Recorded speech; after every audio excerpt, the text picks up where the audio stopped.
আসসালামু আলাইকুম, সবাই কেমন আছেন? আলহামদুলিল্লাহ, আমরা দুই ভালো আছি। অনেক দিন পর বন্ধ পেলাম, সেজন্য আজকে বিকেলে একটু পিঠা বানাবো ভাবছি। সকালবেলা আমি ঘুম থেকে উঠে এখানে চালের গুঁড়া, নারকেল আর বাংলা কলা আর কালো জিরা এগুলো দিয়ে ডোটা সকাল থেকে বানিয়ে রেস্টে রাখছিলাম। আর এদিকে আমি একটু সয়াবিন তেল নিয়েছি, 2 টুকরা কলা পাতা নিয়েছি। তো দেখতে থাকুন, এবার আমি পিঠাটা বানিয়ে ফেলবো।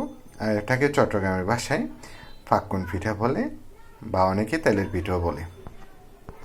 এদিকে আমি কলা পাতায় তেল লাগিয়ে নিলাম, 2টো কলা পাতায়। এবার এখান থেকে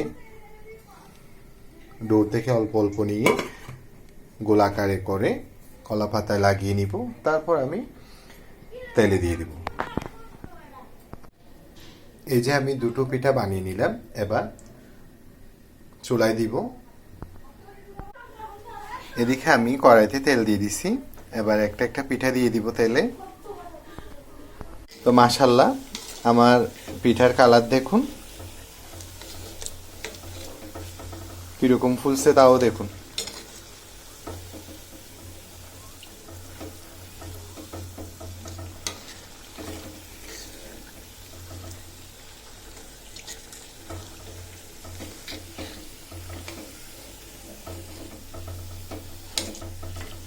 এবার একটা একটা তুলে নিব।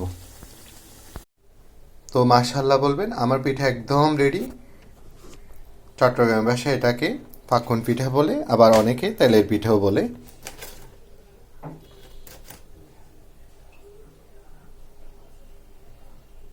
তো আজকের মতো এতটুকু। সবাই সবার জন্য দোয়া করবেন। আসসালামু আলাইকুম।